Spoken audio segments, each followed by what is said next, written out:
Okay, estimation of working capital. Estimation of working capital में हमारे दो क्वेश्चन बचे हैं, 9 एंड 50। ठीक है,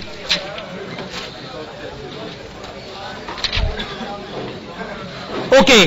एस्टिमेशन ऑफ वर्किंग कैपिटल के दो क्वेश्चन हैं, 9 और 15। तो आप सबसे पहले आइएगा पेज नंबर 152 पर और देखिएगा क्वेश्चन नंबर 15।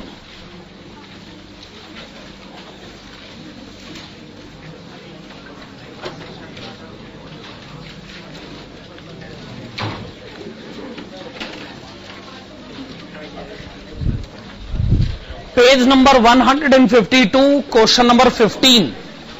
चलिए आइए इस क्वेश्चन को शुरू करते हैं। MM Limited is commencing a new project for manufacture of electric toys. The following cost information has been ascertained for annual production of 60,000 units at full capacity. Raw material, direct labor, manufacturing overhead, variable fixed, selling overhead, variable fixed, total cost, profit, selling price. आगे, in the first year of operation, first year of operation, पहले साल का मतलब यह है कि पहले साल में कोई ओपनिंग स्टॉक तो हो नहीं सकता, पर क्लोजिंग स्टॉक तो होगा। पहले साल ओपनिंग स्टॉक तो नहीं हो सकता ना, पर क्लोजिंग स्टॉक तो होगा ना। पहले साल के आखिर में क्लोजिंग स्टॉक तो होगा। In the first year of operation, expected production and sales are 40,000 units and 35,000 units respectively. To assess the needs of working capital, the following additional information is available. Stock of raw material, credit allowable for debtors, credit allowable by creditors, lag in payment of wages, lag in payment of overhead, cash in hand and bank. Provision for contingency is required at rate of 10% of working capital requirement, including that provision. You are required to prepare projected statement of working capital requirement for the first year of the operation. Debtors are taken at cost. चलिए heading डालेगा, statement showing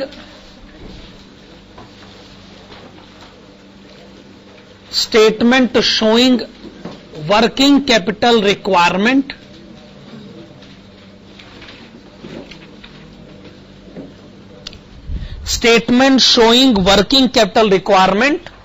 for the first year of the operations.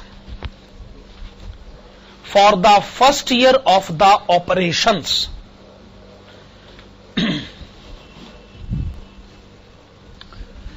तो आइए current assets की list बना लेते हैं।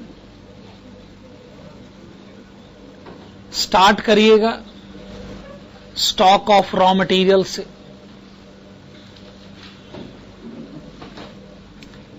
Work in progress मेरे ख्याल से क्वेश्चन में गिवन नहीं है,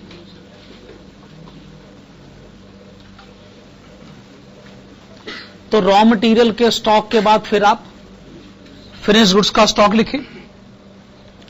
इसके बाद क्या लिखा जाए? डेटर्स। डेटर्स आप लिखना चाहेंगे।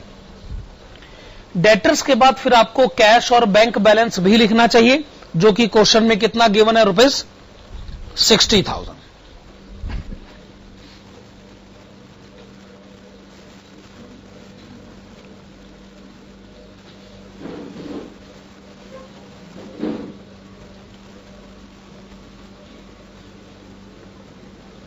कोई और करंट एसेट है? कोई और करंट एसेट नहीं? ठीक है, इन चारों का हम टोटल करेंगे और उसको हम नाम देंगे टोटल करंट एसेट्स। इसमें से हम क्या माइनस करेंगे? Current liabilities.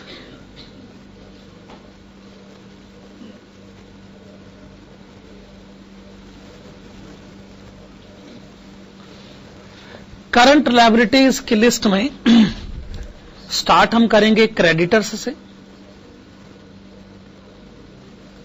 क्रेडिटर्स के बाद क्या लिखेंगे?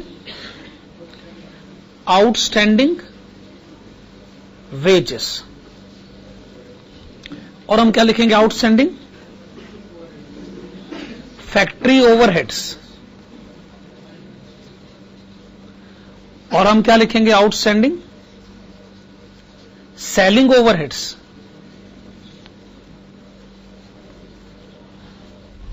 Outstanding factory overheads, outstanding selling overheads, यही सब है ना?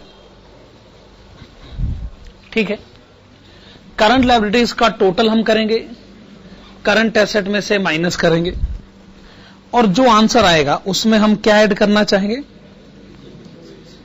Provision for कंटिंजेंसीज।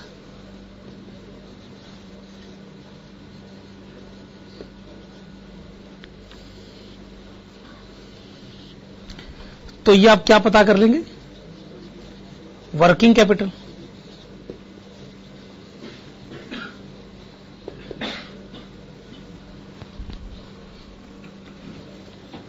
This is it. So this is the way to calculate the working capital. चलिए आइए नोट नंबर 1 बनाना शुरू करते। नोट नंबर 1 की हेडिंग डालेगा एनुअल स्टेटमेंट।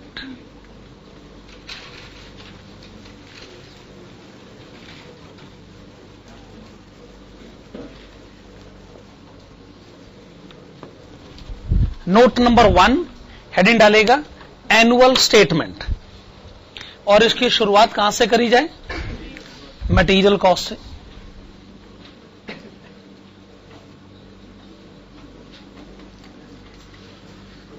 अब ये बताइए कि आपने कितनी यूनिट्स प्रोड्यूस करी हैं पहले साल में?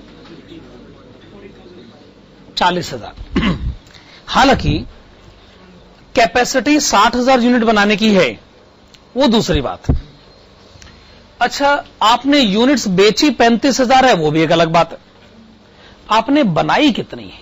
40,000 ना। जो यूनिट्स आपने बनाई हैं, आपने मटेरियल का खर्चा जरूर उन यूनिट्स पर किया ही होगा। और क्वेश्चन में हमें लिखा है कि जो मटेरियल कॉस्ट है उसको पर यूनिट कितना माना जाए? ₹20।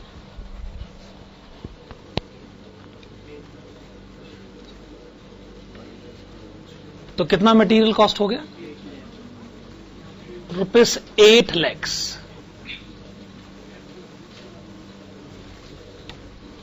ठीक है। दूसरी कॉस्ट कौन सी लिखी जाए? Labour cost. Per unit labour cost बताएंगे? पर यूनिट लेबर कॉस्ट हमें बताया गया ₹15। कितना हो गया? 6 लाख। 6 लाख। अब क्या ऐड करें? फैक्ट्री ओवरहेड्स, मैन्युफैक्चरिंग ओवरहेड्स, एक ही बात है। आप फैक्ट्री ओवरहेड्स की लिस्ट में पहले मुझे वेरिएबल बताइए।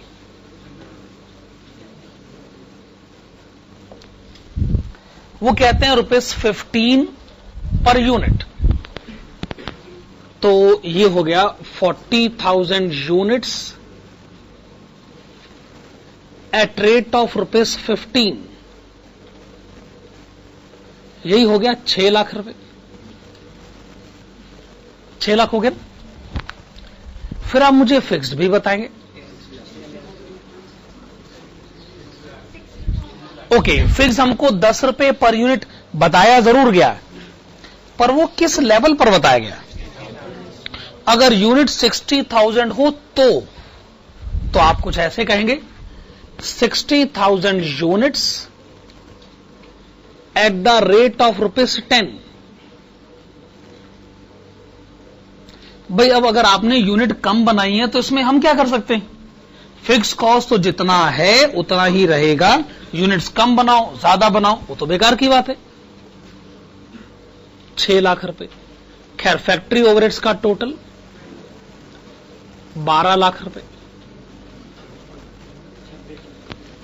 टोटल 26 लाख रुपए। 26 लाख के आगे क्या लिखा जाए? Factory cost. क्या इस क्वेश्चन में डेप्रीसिएशन का कहीं कोई नाम है? तो फिर सीधा फैक्ट्री कॉस्ट लिख देते हैं, वरना हम कैश फैक्ट्री कॉस्ट भी लिख सकते थे। अब आप इसमें ऐड करिएगा सेलिंग ओवरहेड्स।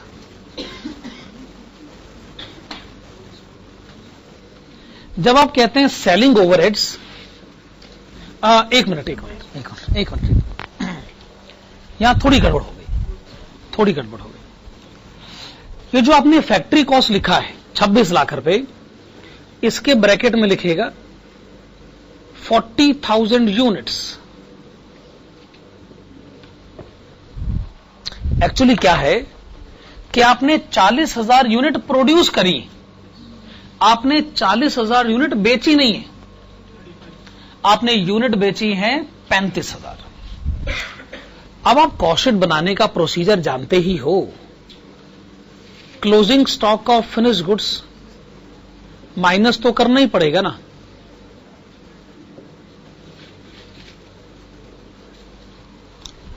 एक्चुअली पुराने क्वेश्चंस में क्या होता था कि क्लोजिंग स्टॉक भी होता था और ओपनिंग स्टॉक भी होता था। जितना ओपनिंग स्टॉक होता था उतना ही क्लोजिंग स्टॉक होता था। तो ना हम ओपनिंग स्टॉक प्लस करते थे, ना हम क्लोजिंग स्टॉक माइनस करते थे, क्योंकि वही अमाउंट कौन प्लस करे, वही अमाउंट कौन माइनस करे। पर इस क्वेश्चन में ओपनिंग स्टॉक नहीं है पर क्लोजिंग स्टॉक है, क्योंकि ये फर्स्ट ईयर है। क्या ये बात सही? हम कहेंगे कि देखिए हमारे खर्च हुए 26 लाख रुपए, हमने यूनिट्स बनाई 40,000, उसमें से नहीं बेची 5,000। तो जो 5,000 यूनिट्स नहीं बेची उनकी कीमत कितनी हुई? 3,25,000 रुपए। तो ये आप माइनस करिए, इसे माइनस करके बताइए डिफरेंस। 22,75,000।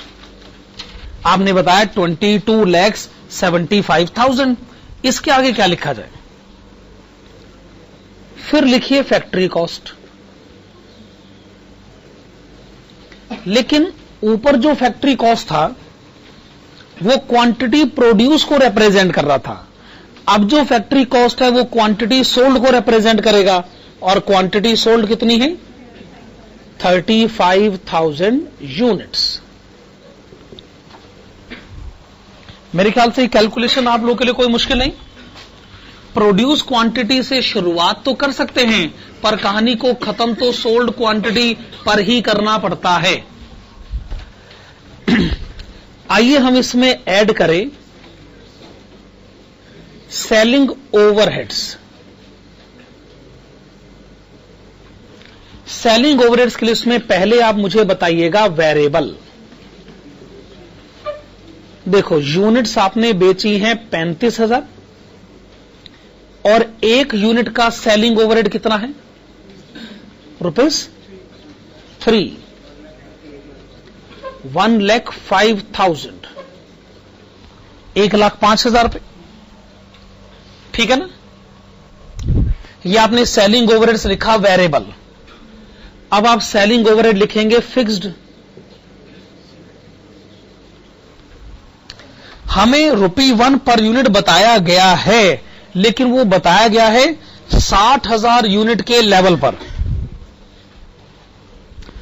अब फिक्स कॉस्ट तो फिक्स्ड है भाई, 60,000 units multiplied with ₹1 per unit. Selling overheads का टोटल 1,65,000।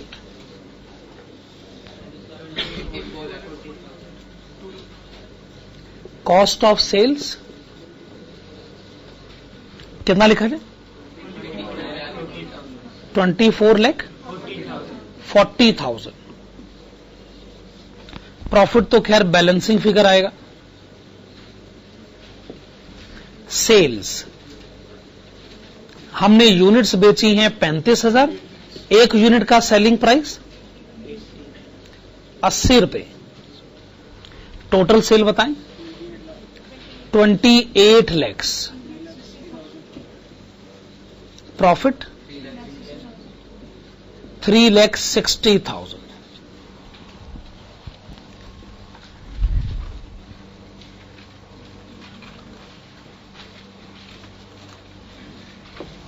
हाँ जी, नोट नंबर 2 बनाइएगा। नोट नंबर 2 के ब्रैकेट्स में लिखेगा stock of raw material.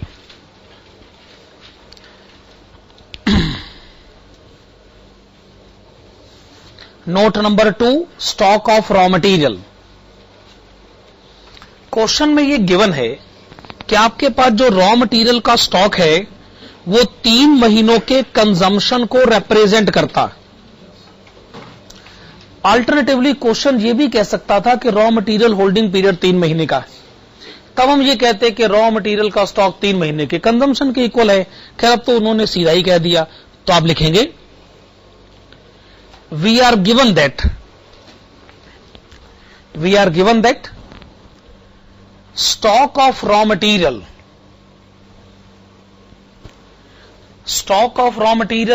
is equal to 3 months consumption of raw material. Stock of raw material is equal to 3 months consumption of raw material, that is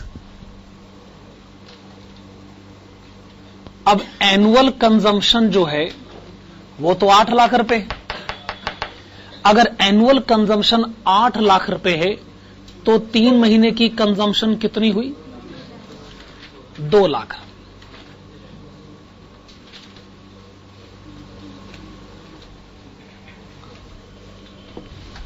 तो आइए stock of raw material लिखा जाए ₹2 lakh.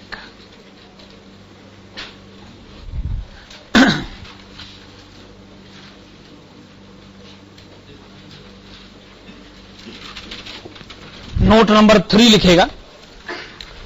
Note number 3 के brackets में लिखेगा creditors. Note number 3 creditors. Question पढ़िए, creditors payment period बताइए कितना? 4 मंथ्स। तो क्रेडिटर्स बैलेंस का मतलब 4 मंथ्स क्रेडिट परचेजेस। ओके, तो आप लिखिएगा टोटल एनुअल क्रेडिट परचेजेस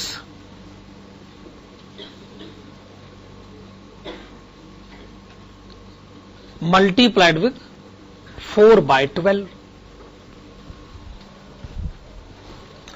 आप क्या जानना चाहते हैं? Creditors balance. और आपका ओपिनियन है कि क्रेडिटर्स बैलेंस 4 महीनों की परचेज के इक्वल है। अगर किसी तरीके से आपको एनुअल परचेज पता चल जाए तो आप उसे 4 महीनों की परचेज में कन्वर्ट कर देंगे। सही बात है ना? तो ये फार्मूला मैंने ठीक लिखा है।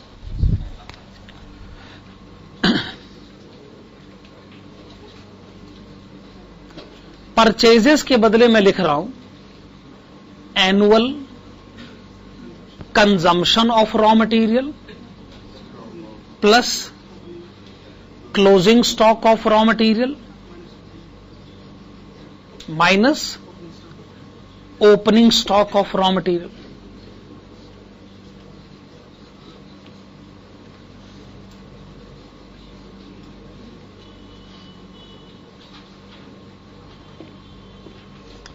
Multiplied with 4/12।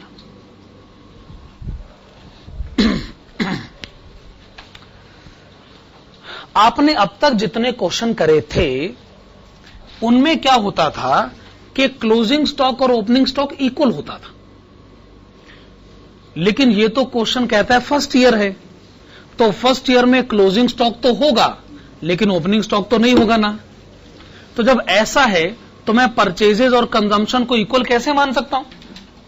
फर्स्ट ईयर में मेरे पास ये फैसिलिटी अवेलेबल नहीं है, ये काम मैं नहीं कर सकता, तो मुझे ऐसे कैलकुलेट करना पड़ेगा।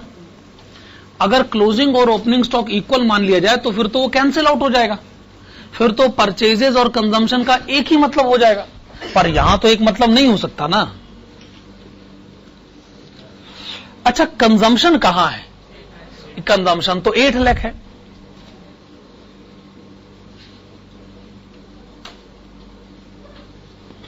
क्लोजिंग स्टॉक कहां है? क्लोजिंग स्टॉक ये आपने नोट नंबर 2 में कैलकुलेट किया तो है कि आपके पास रॉ मटेरियल का स्टॉक 2 लाख रुपए का है और ओपनिंग स्टॉक 0 है ही नहीं।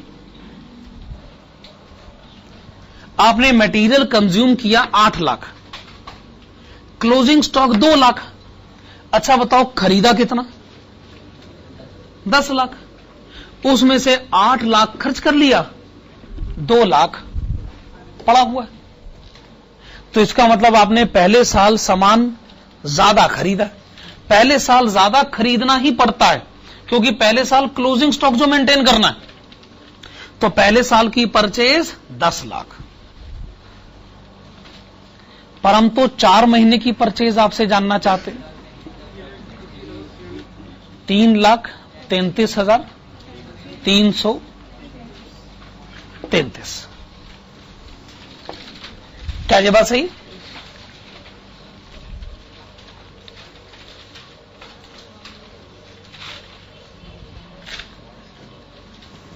देखो, एक स्टूडेंट ये कहता है कि ना मेरी जेब में ना 3,000 रुपए हमेशा पड़े रहते, प्लस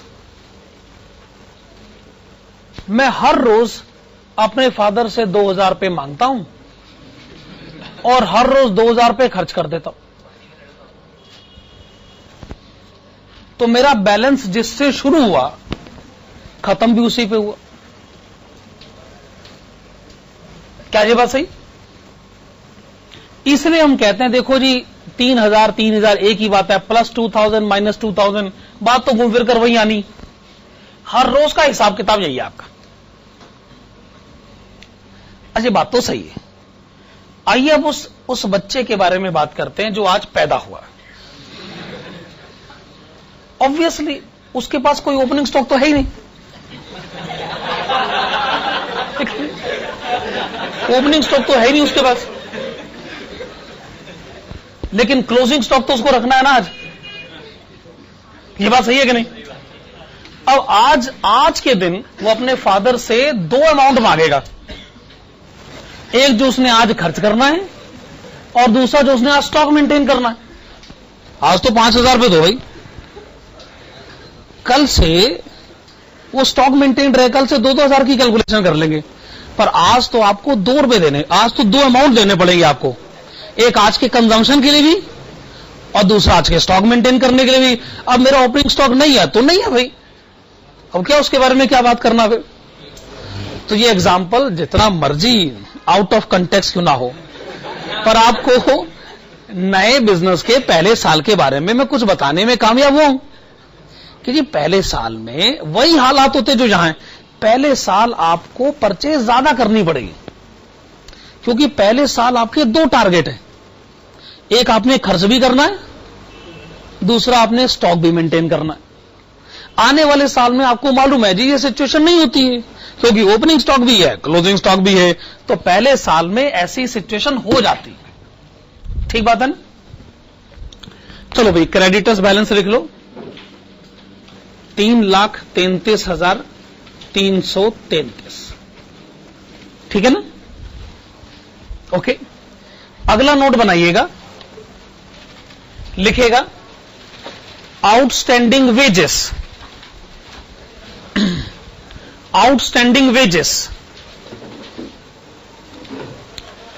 और बताइएगा कि वेजेस की होती है 1 महीने के बाद। लिखेगा since wages are paid since wages are paid after 1 month, since wages are paid after 1 month, comma, outstanding wages must be representing, outstanding wages must be representing 1 month wage cost, 1 month wage cost, that is, अब देखो annual wages हैं 6 लाख रुपए, तो आप बताइए एक महीने की वेजेस कितनी हुई? 50,000 रुपए।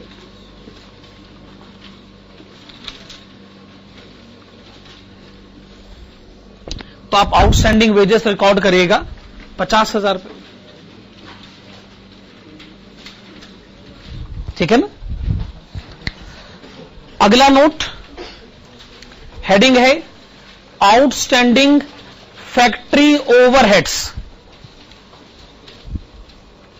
आउटस्टैंडिंग फैक्ट्री ओवरहेड्स लिखेगा, since factory overheads are paid after half month, since factory overheads are paid after half month, comma, outstanding factory overheads, outstanding factory overheads must be representing, outstanding factory overheads must be representing half month overheads, half month overheads, that is. अब annual factory overheads आप annual statement में देखें 12 लाख रुपए, ये है annual factory overhead. मुझे annual factory overhead नहीं, आधे महीने के फैक्ट्री ओवरहेड चाहिए, तो आप 0.5 से मल्टीप्लाई करें, 12 से डिवाइड करें, ₹50,000।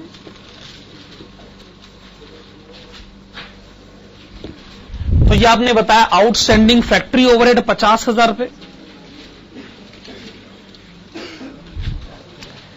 आगे नेक्स्ट नोट, हेडिंग है outstanding selling overheads,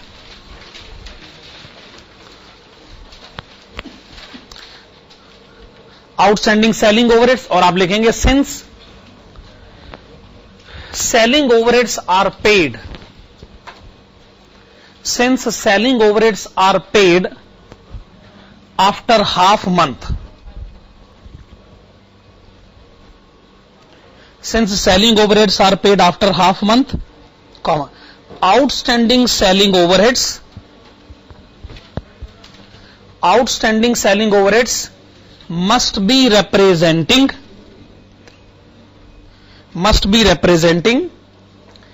half month selling overheads, that is. अब एनुअल सेलिंग ओवरहेड्स हैं 1,65,000, आप पता करिए आधे महीने के सेलिंग ओवरहेड, दोबारा बोलिए, 6875, आपने बताया 6875।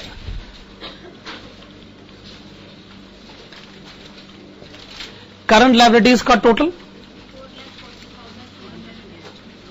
4,40,208।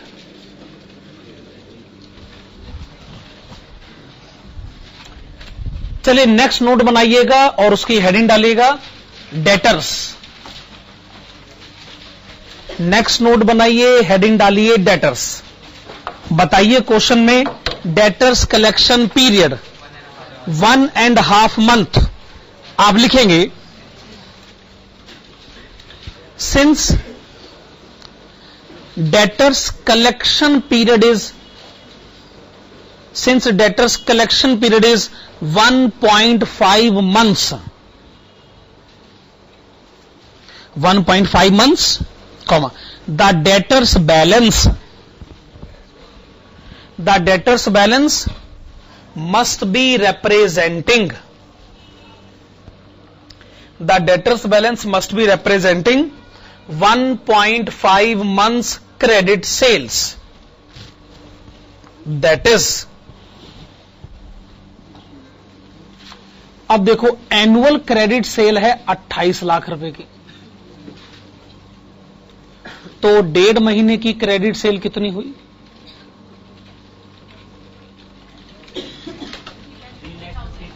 3,50,000। पर ये तो आपने डेटर्स बैलेंस बता दिया, ये बैलेंस शीट में तो लिखा जा सकता है, पर यहां तो नहीं लिखा जा सकता। तो आप लिखेगा हाउएवर, लेकिन however the investment in the debtors,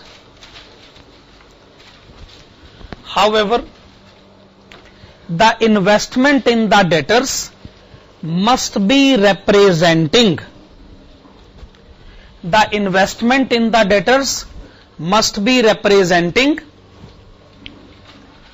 1.5 months cost of sales, 1.5 months cost of sales, that is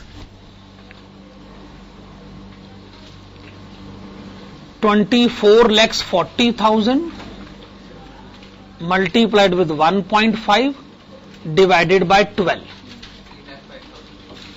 3,05,000।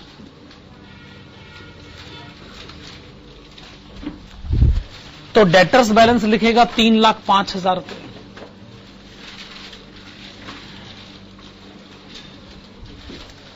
जहां तक स्टॉक ऑफ फिनिश गुड्स का सवाल है, उसका नोट बनाने की कोई जरूरत ही नहीं है, वो तो आप ऑलरेडी कैलकुलेट कर चुके हैं। ये तो रहा स्टॉक ऑफ फिनिश गुड्स, वो तो बस आप यहां से उठा लीजिए 3,25,000 रुपए।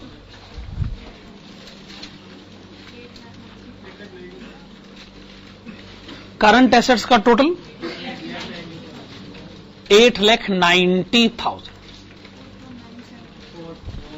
इसमें से आप करंट लायबिलिटीज माइनस करें, 449,792।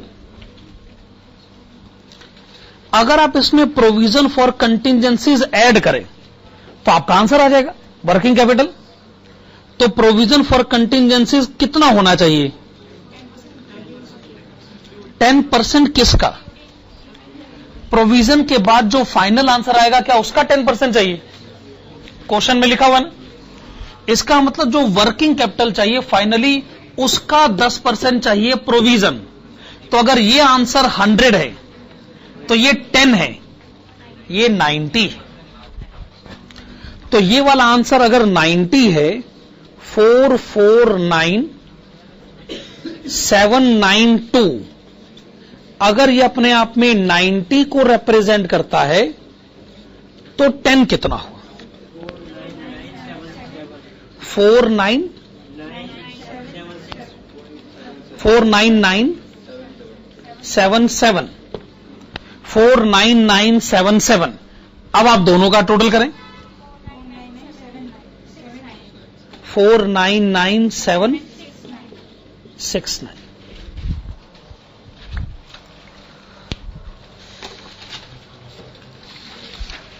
तो अब इस चैप्टर के लास्ट क्वेश्चन की तरफ बढ़ा जाए। हां जी, चैप्टर का नाम है estimation of working capital. Last question, question number 9।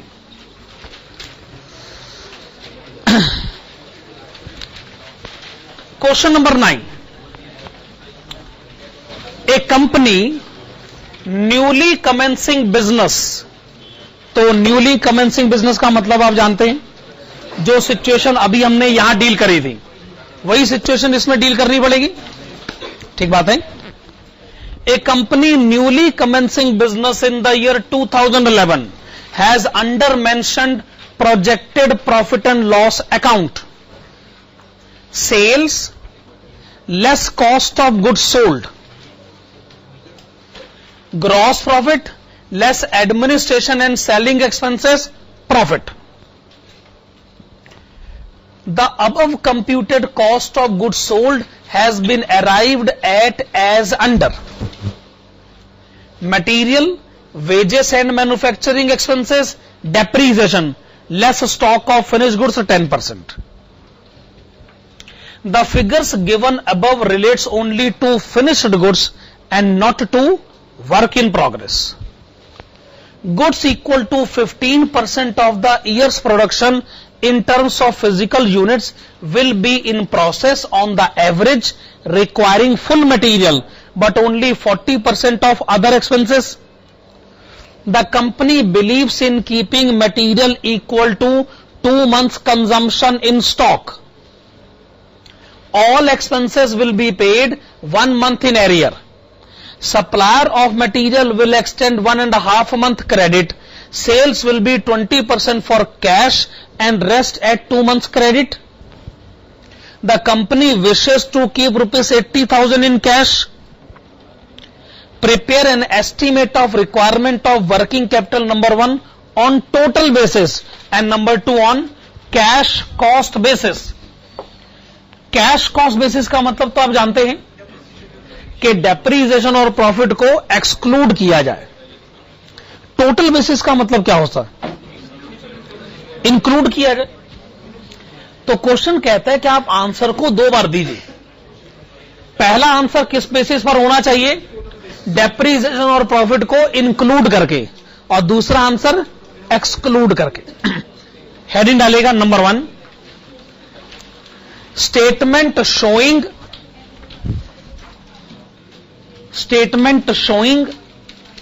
working capital requirement, statement showing working capital requirement on total basis, statement showing working capital requirement on total basis. Total basis के bracket में लिखेगा including depreciation and profit. आपने लिखा including depreciation and profit. तो आइए पहले current assets की list बना लेते हैं. करंट एसेट्स में सबसे पहले क्या लिखा जाए?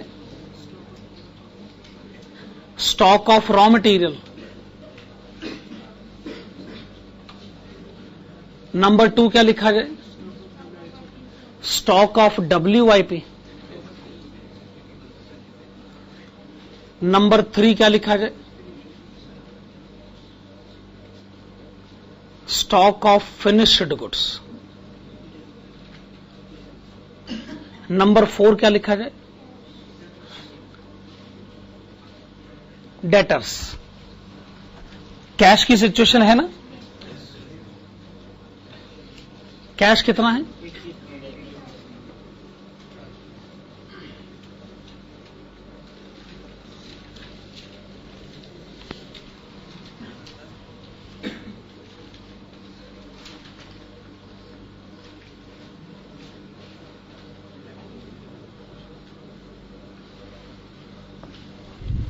तो एक बार हमें टोटल करंट एसेट्स पता चल जाए तो इसमें से फिर हम लोग करंट लायबिलिटीज माइनस करना चाहेंगे.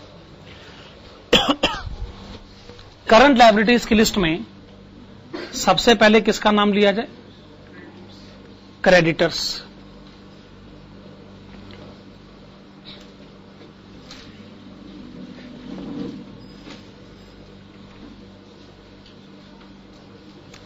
अच्छा, क्रेडिटर्स के बाद किसका नाम लिया जाए? Outstanding wages and manufacturing expenses. Wages और मैन्युफैक्चरिंग एक्सपेंसेस इकट्ठे है ना? Outstanding wages and manufacturing expenses. और क्या लिखा जाए? Outstanding administration expenses. और लास्ट में outstanding selling expenses.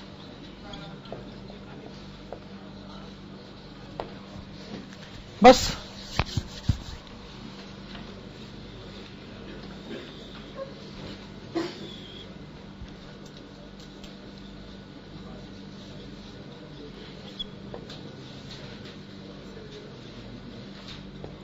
So this will be the amount of working capital.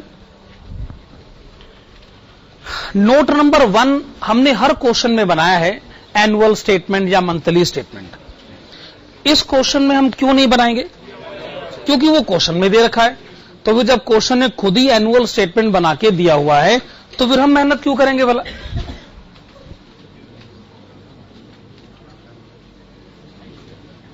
चलिए नोट नंबर 1 बनाइएगा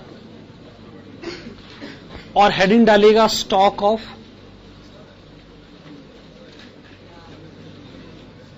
WIP।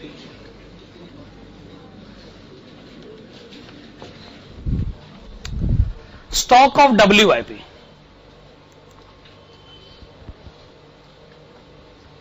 नोट नंबर 1 हेडिंग है स्टॉक ऑफ WIP। देखिए ये तो तय है कि आपने अगर 100 यूनिट्स बनाई हैं, ये एक्सप्लेनेशन बहुत इंपॉर्टेंट है। अगर आपने 100 यूनिट्स बनाई हैं तो आपने काम शुरू किया था 115 यूनिट पर। ये क्वेश्चन में कहीं लिखा है, ये क्वेश्चन में कहीं लिखा है goods equal to 15% of year's production in terms of physical units will be in process. यानी अगर आपने 100 यूनिट बनाई है तो 100 यूनिट का 15% 15 यूनिट, जरूर 115 यूनिट पे काम शुरू हुआ है, उसमें से 15 यूनिट पर अभी काम चल रहा है और 100 यूनिट पूरी तरह बन गई। फिर क्वेश्चन कहते हैं जो 100 यूनिट बन गई है ना, इस पर मटेरियल डिपार्टमेंट ने खर्च करे हैं 8,40,000। इस पर वेजेस और मैन्युफैक्चरिंग एक्सपेंसेस ने खर्च करे हैं 6,25,000। इस पर डेप्रीसिएशन कितना खर्च हुआ है? 2,35,000। क्या ये बात आप आइडेंटिफाई कर पा रहे हैं कि ये खर्चा जो है ये उन यूनिट्स पर किया गया जो पूरी तरह बनी है? क्या आप इस बात को आइडेंटिफाई कर पा रहे हैं? इस स्टेटमेंट को पढ़िए भी और अंडरलाइन भी करिए। The figures given above relates only to finished goods and not to work in progress. ऊपर हमने आपको जो फिगर्स बताई हैं वो फिनिश गुड्स के कंटेक्स्ट में है, वो वर्क इन प्रोग्रेस के कंटेक्स्ट में नहीं। और अगर आपने 100 यूनिट बनाई है तो 115 यूनिट पे काम शुरू किया गया था, यानी बीच में 15 यूनिट वो हैं कि जिन पर काम अभी चल रहा है। ये भी हम आपको बताना चाहेंगे कि अगर आपने 100 यूनिट बनाई है तो उसमें से 10 यूनिट ऐसी हैं जो आपने अभी नहीं बेची और आपने 90 यूनिट बेच दी हैं। 10 यूनिट नहीं बेची है, क्या यह बात आपको पता चल रही? क्योंकि क्वेश्चन कह रहा है कि जितनी यूनिट्स बनाई गई हैं उसकी 10% नहीं बेची गई। तो तय हो गया 115 यूनिट पे काम शुरू हुआ, 100 यूनिट पे काम खत्म हुआ और 100 यूनिट में से 90 यूनिट हमने बेच दी। ये सिचुएशन हमारे सामने है। आइए पहला वर्किंग नोट बनाएं और पहले वर्किंग नोट में हम क्या पता करेंगे कि वो जो 15 यूनिट पे काम अभी चल रहा है उसकी कीमत कितनी है। स्टार्ट करते हैं मटेरियल से। मटेरियल डिपार्टमेंट ने कहा कि देखो भाई इन 100 यूनिट पर अगर हम 8,40,000 खर्च कर सकते हैं, अगर हम 100 यूनिट पर 8,40,000 खर्च कर सकते हैं तो सोचिए 15 यूनिट पर हमने कितने रुपए खर्च करे होंगे। ठीक है ना? वेजेस एंड मैन्युफैक्चरिंग एक्सपेंसेस, अगर 100 यूनिट पर हम 6,25,000 रुपए खर्च कर सकते हैं तो सोचिए 15 यूनिट पर हमारा खर्चा कितना रहा होगा।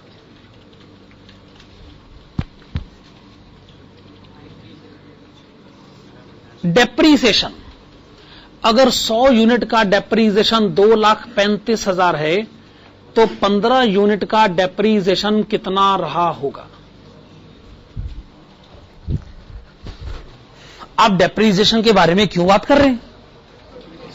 क्योंकि अभी क्वेश्चन के फर्स्ट पॉइंट का आंसर दिया जा रहा है ना। फर्स्ट पॉइंट के आंसर में डेप्रीसिएशन और प्रॉफिट पर बात करनी पड़ेगी, सेकंड पॉइंट में देखेंगे तब हम बात नहीं करेंगे। क्या ये बात सही? मटेरियल डिपार्टमेंट ने कहा कि देखिए मेरी कही गई बात को ना आप मान लीजिए और पूरा ही मान लो। मेरी कही गई बात को पूरा मान लो, मैं ठीक ही कह रहा हूं, लेकिन बाकी डिपार्टमेंट क्या कहते हैं कि हमारी बात को ना पूरा मत मानो, 40% मानो। अच्छा, मटेरियल का कितना अमाउंट लिखा जाए? 1,26,000। वेजेस का कितना लिखा जाए? 37,500। और डेप्रीसिएशन 14,100। टोटल 177,600, 1,77,600। अब ठीक है एकदम। ये हमने स्टॉक ऑफ रॉ मटेरियल एक ढंग से कैलकुलेट किया। अगर 100 यूनिट बनाने में इतने रुपए खर्च होते हैं तो 15 यूनिट बनाने का खर्चा कितना है, अकॉर्डिंगली या 100% लिया गया या 40% लिया गया। चलो भी स्टॉक ऑफ WIP रिकॉर्ड करो। 1,77,600 रुपए।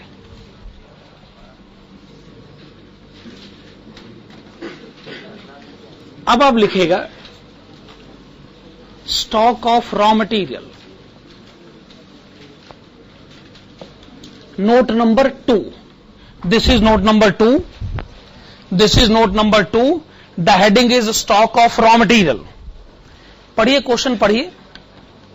रॉ मटेरियल के बारे में कहीं ना कहीं तो कुछ ना कुछ बताया होगा।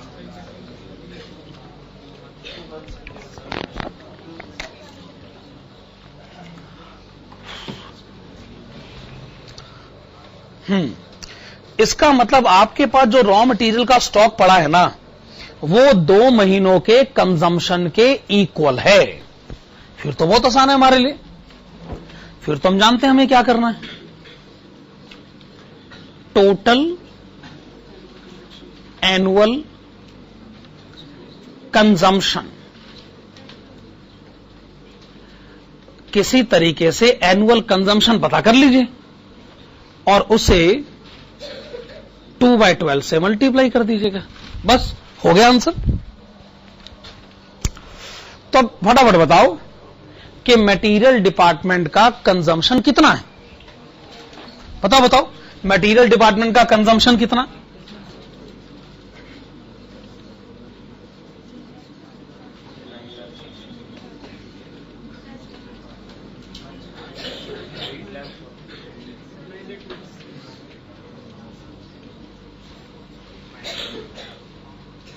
एक सेकंड, 8,40,000 है, सॉरी। मटेरियल डिपार्टमेंट ने कहा देखिए ये देखो 100 यूनिट पूरी तरह बन गई, इन पर हमने खर्च करे 8,40,000। ओके, ये तो आपको दिख रहा है।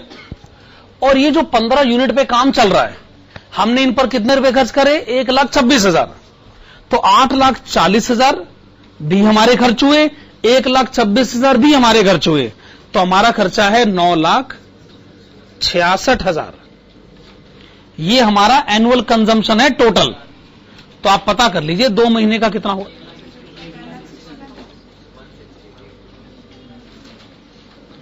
$1,61,000।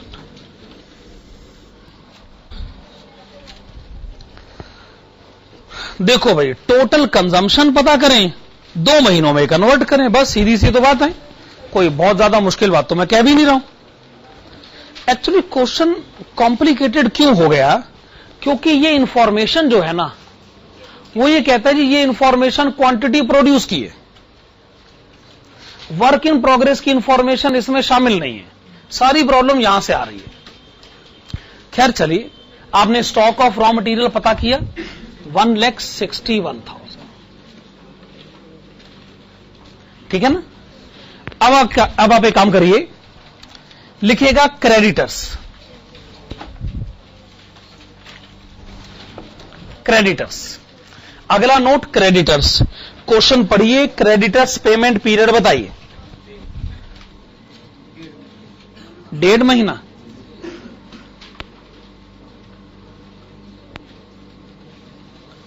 तो हमारे लिए फार्मूला कौन सा लगना चाहिए अब? Total annual credit purchases multiplied with 1.5 divided by 12।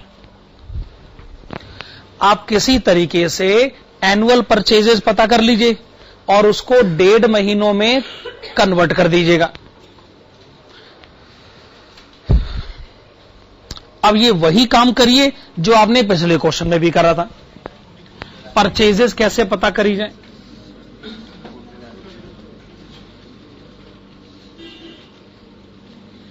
Annual consumption of raw material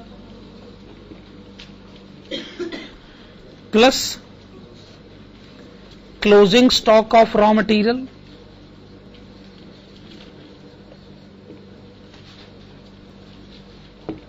minus opening stock of raw material.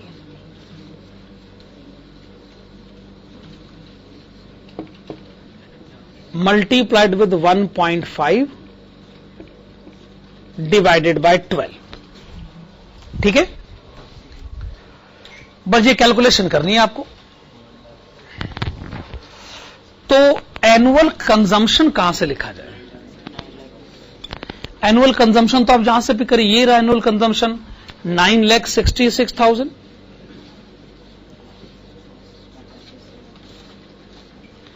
Opening stock तो है नहीं, पर क्लोजिंग स्टॉक तो आपने पता किया, ये रहा 1,61,000।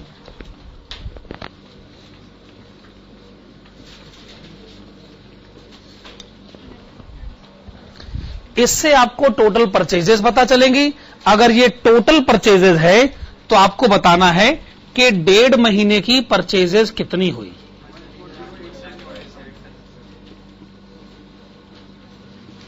$140,875 आपने बताया 140,875। यह आपने क्रेडिटर्स बैलेंस पता किया जो 1.5 महीने की परचेज को रिप्रेजेंट कर रहा था। तो आप क्रेडिटर्स बैलेंस लिखिएगा 140,875। आपने लिखा क्रेडिटर्स बैलेंस 140,875। अगला नोट बनाइएगा,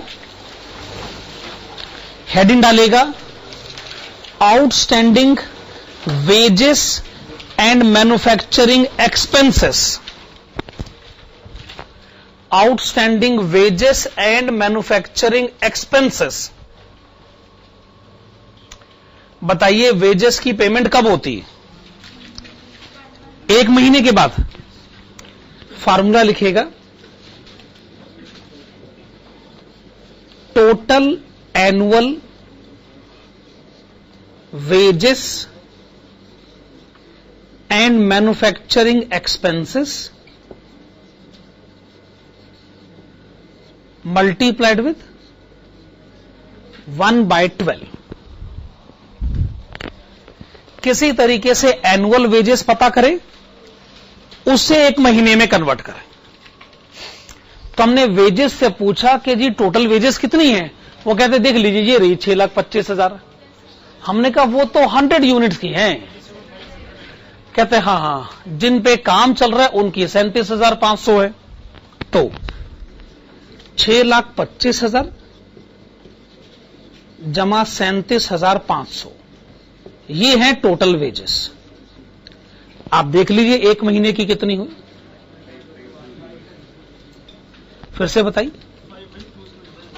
55,208 आपने बताया 55,208। 55208। अगला वर्किंग नोट बनाइएगा, आउटस्टैंडिंग एडमिनिस्ट्रेशन एक्सपेंसेस। तो एडमिनिस्ट्रेशन एक्सपेंसेस की पेमेंट कब होती है? 1 महीने के बाद। तो फिर तो बहुत आसान है हमारे लिए। Annual administration expenses multiplied with 1/12। Annual administration expenses question में गिवन है 1,40,000। 1,40,000 अगर एनुअल एडमिनिस्ट्रेशन एक्सपेंसेस है तो 1 महीने के कितने हुए? 11,667। 11,667। तो आप लिखे outstanding administration expenses 11,667। Okay, simple calculations है एकदम। अगला वर्किंग नोट बनाइएगा, हेडिंग है outstanding selling expenses. Outstanding selling expenses ये भी 1 महीने के बाद पे होते हैं, तो इनका भी यही फॉर्मूला लिखा जाए, annual selling expenses multiplied with 1/12। Annual selling expenses 1,30,000। आप इसे 1 महीने में कन्वर्ट करें, 10833। ओके, आपने बताया आउटस्टैंडिंग सेलिंग एक्सपेंसेस 10833।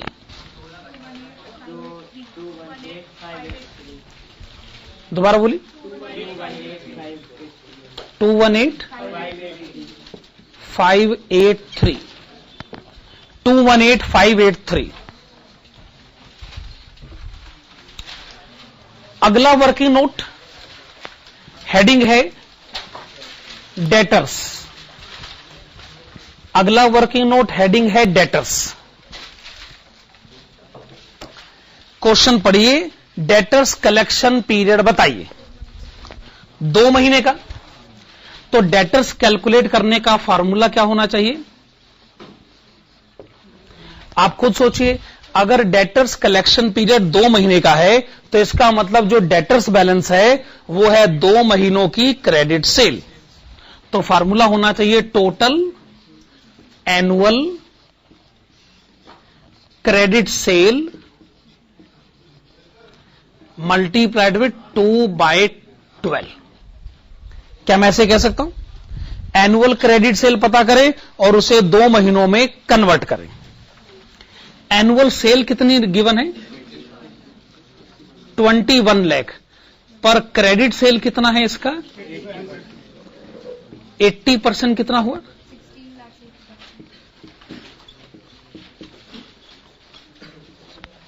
16,80,000 है एनुअल क्रेडिट सेल, पर हम जानना चाहते हैं 2 महीनों की क्रेडिट सेल 2,80,000। आपने बताया 2,80,000। डेटर्स बैलेंस लिखिएगा 2,80,000।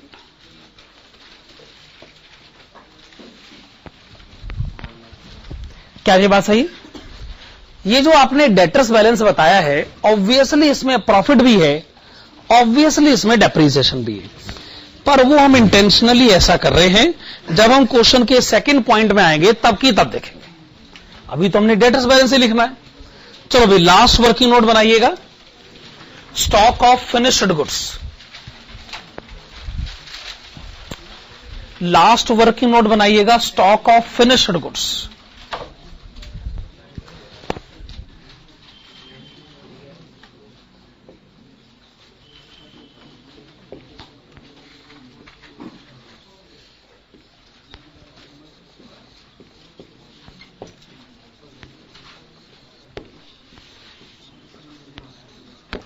हां जी, अगर आपने 100 यूनिट बनाई है तो उसमें से 10 यूनिट आपने नहीं बेची। 100 यूनिट बनाने का अगर मटेरियल का खर्चा 8,40,000 था तो 10 यूनिट बनाने का मटेरियल का खर्चा कितना रहा होगा? 84,000। उसी तरीके से अगर 100 यूनिट बनाने का वेजेस का खर्चा 6,25,000 था तो 10 यूनिट बनाने का वेजेस का खर्चा कितना रहा होगा? 62,500 रुपए। 100 यूनिट बनाने का डेप्रीजिएशन अगर 2,35,000 था तो 10 यूनिट बनाने का डेप्रीजिएशन 23,500 रुपए।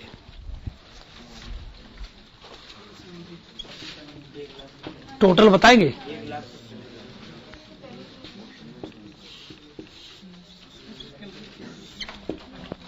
हां जी, ये कैलकुलेशन तो फालतू में ही करी।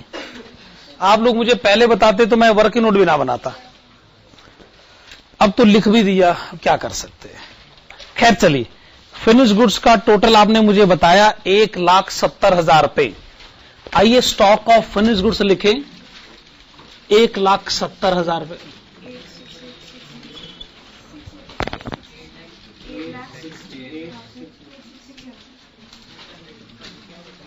करंट एसेट्स का टोटल 868,600, उसमें से करंट लायबिलिटीज माइनस कर दें।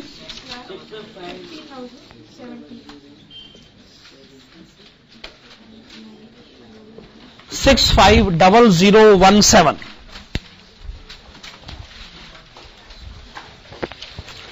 ये आपने बताया working capital total base. Question की सेकंड रिक्वायरमेंट ये है कि ये आंसर एक बार फिर से कैलकुलेट करें, पर इस बार कैश कॉस्ट पर होना चाहिए।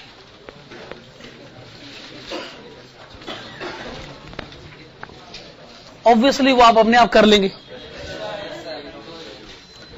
तो आइए फिर कर लेते हैं। हेडिंग डालेगा, जब कॉन्फिडेंस है तो करके देख लेते हैं। तो हेडिंग डालेगा statement showing working capital requirement, statement showing working capital requirement on cash cost basis.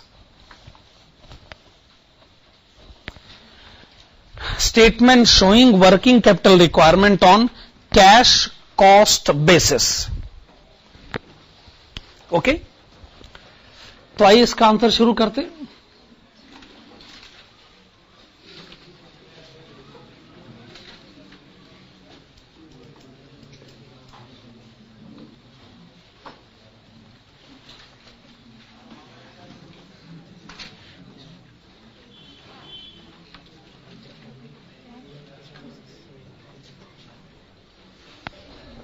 तो हमारा जवाब यह है कि already working capital total basis पर कैलकुलेट किया जा चुका है। जब इतनी मेहनत करी है तो फिर उसी मेहनत को इस्तेमाल करते। अगर आपने उस वर्किंग कैपिटल की कैलकुलेशन में कुछ गलतियां कर दी थी तो आइए हम उन गलतियों को सुधार देते। इससे हमारा आंसर कैश कॉस्ट बेसिस में अपने आप ही कन्वर्ट हो जाएगा। Minus depreciation included in stock of WIP। पहली गलती WIP के स्टॉक में हुई।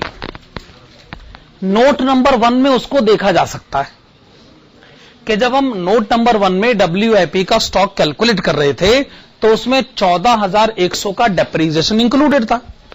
ऑब्वियसली कैश कॉस्ट बेसिस का मतलब ही यही है कि वो 14,100 का डेप्रीसिएशन इंक्लूडेड नहीं होना चाहिए था। अगर यही आपकी सोच है तो फिर आप माइनस कर दीजिए, सिचुएशन ठीक हो जाएगी। तो ये आपने पहली गलती सुधार दी। WIP के स्टॉक में जो डेप्रिसिएशन इंक्लूडेड था आपने उसे माइनस करने की बात कह दी। Okay, minus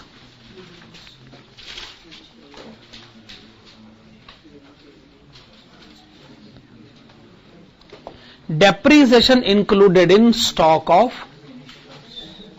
finished goods।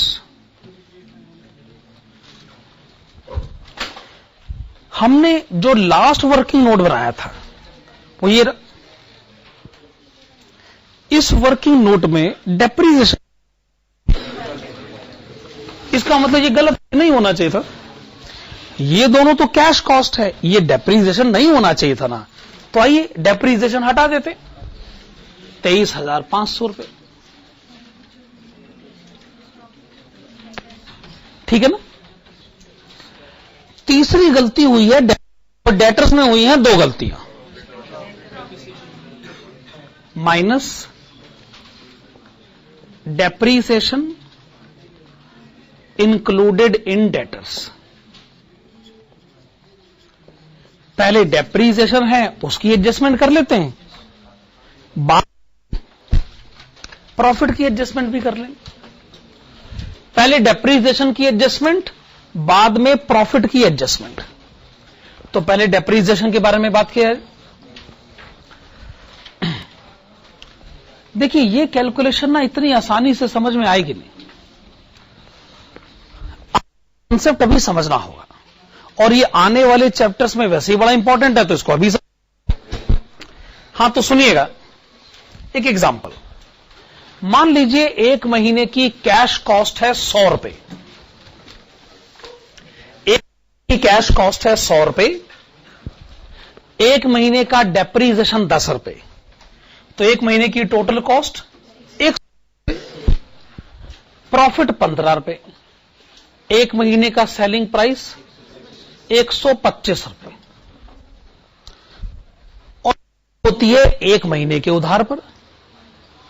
एक उधार मान रहा हूं, हालांकि इस क्वेश्चन में 2 महीने का है, लेकिन ये तो हम कंसेप्ट समझ रहे हैं ना असल में। अच्छा, अगर एक महीने की सेल 125 है तो बताएंगे एनुअल सेल कितनी हुई? 1500 रुपए। सेल 1500 है, डेटर्स बैलेंस कितना है?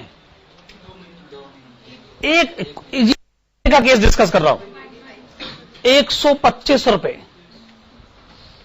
बैलेंस है एक महीने की सेल, क्योंकि आप अपने कस्टमर को एक महीने का उधार देते हैं। डेटर्स बैलेंस 125, पर उसमें 15 रुपए और 10 रुपए का प्रॉफिट और डेप्रिसिएशन इंक्लूडेड है। डेटर्स में हमारी इन्वेस्टमेंट कितनी है? 100 रुपए है एक महीने की कैश कॉस्ट।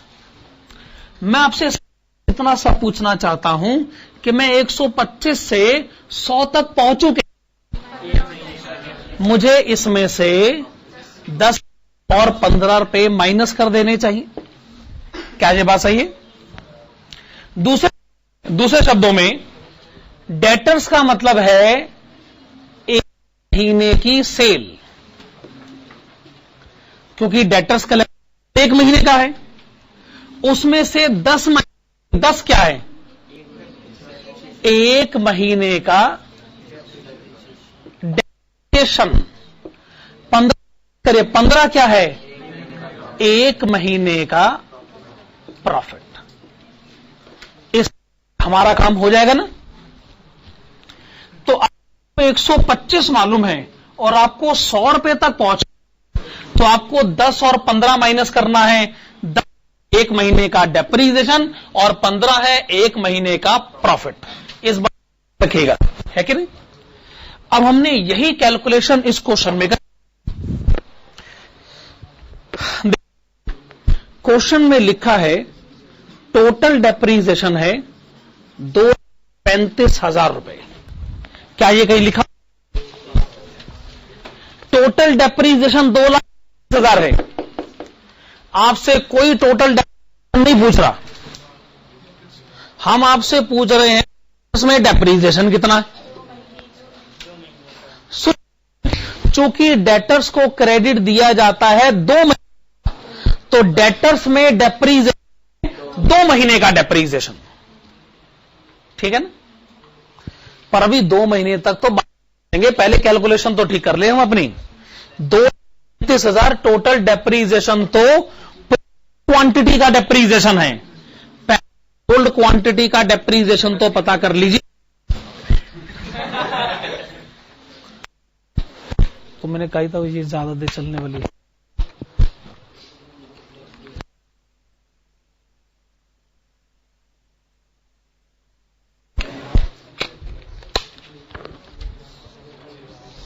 तो मैं ये कह रहा था 2,35,000 100 यूनिट्स का डेप्रीजिएशन है, पर आपने 100 यूनिट्स तो बेची है नहीं, आपने तो 90 यूनिट बेची। 10 यूनिट कहां है? Closing stock of finish goods. आपने अभी अभी closing stock of finish goods का डेप्रीजिएशन बताया है 23,500 रुपए। अरे 2,35,000 का ही तो 10% है ये, यानी 2,35,000 का 10% स्टॉक ऑफ फिनिश गुड्स में चला गया और 90% क्वांटिटी सोल्ड का डेप्रीजिएशन है। अगर ये क्वांटिटी सोल्ड का डेप्रीजिएशन है तो मैं जानना चाहता हूं जो क्वांटिटी मैंने उधार पर बेची है उसका डेप्रीजिएशन कितना है? 80%। पहले मैं प्रोड्यूस क्वांटिटी के डेप्रीजिएशन की तरफ गया, फिर सोल्ड क्वांटिटी का डेप्रीजिएशन, फिर क्रेडिट सोल्ड क्वांटिटी का डेप्रीजिएशन, पर जो भी है तो टोटल डेप्रीजिएशन मैं आपसे पूछ रहा हूं 2 महीनों का डेप्रीजिएशन।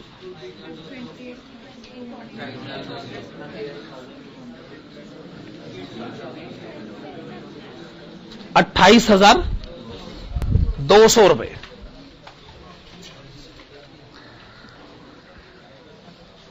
देखिए, अगर महीने का डेप्रीजिएशन 10 रुपए है तो पूरे साल का डेप्रीजिएशन 120 रुपए है। पर कौन पूछ रहा है आपसे 1 साल का डेप्रीजिएशन? हम पूछ रहे हैं डेटर्स में डेप्रीजिएशन। जब डेटर्स बैलेंस खुद 2 महीने को रिप्रेजेंट कर रहा है तो उसमें इंक्लूडेड डेप्रीजिएशन भी तो 2 महीने का ही रहा होगा, इसलिए 2 महीने की कैलकुलेशन करनी जरूरी है और डेटर्स के कंटेक्स्ट में करनी जरूरी है। ध्यान रखिए, डेटर्स का लेना देना क्रेडिट सेल से, तो क्रेडिट सेल का डेप्रीजिएशन जानना जरूरी है। उसके लिए सेल का डेप्रीजिएशन जानना जरूरी है। पहले मैंने प्रोडक्शन का डेप्रीजिएशन लिखा, फिर मैंने सेल का डेप्रीजिएशन लिखा, फिर मैंने क्रेडिट सेल का डेप्रीजिएशन लिखा, फिर 2 महीने का डेप्रीजिएशन लिखा, है कि नहीं? मल्टीप्लिकेशन को समझने के लिए ना बड़ी इंटेलेक्चुअल पावर चाहिए होती है। क्यों मल्टीप्लिकेशन होता है, किस लिए होता है, न्यूमरेटर डिनोमिनेटर किस हिसाब से तय करे जाते हैं।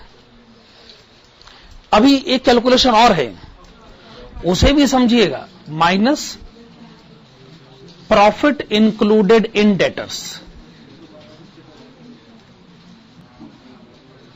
हम आपसे ये नहीं पूछ रहे कि टोटल प्रॉफिट आप कितना कमाते हैं, हमने तो बस एक सवाल पूछा है, डेटर्स के अंदर प्रॉफिट कितना।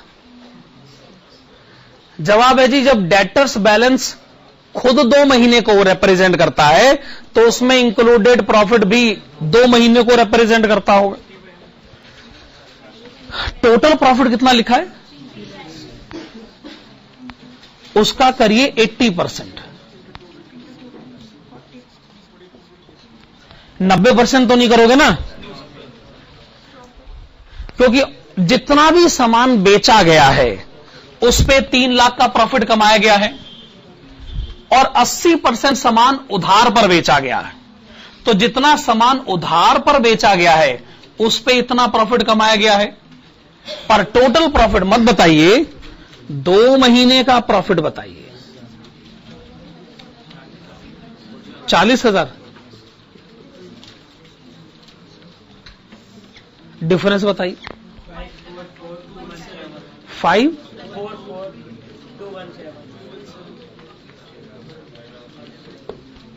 544217, इसके आगे लिख लीजिएगा working capital on cash cost basis.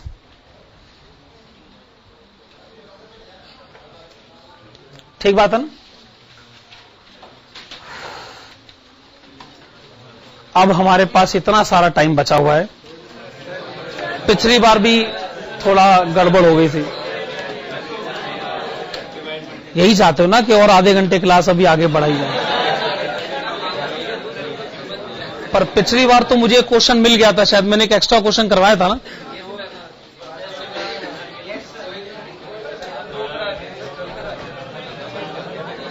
चलो ठीक है, अभी रहने देते हैं, फिर कभी एडजस्ट कर लेंगे इसको।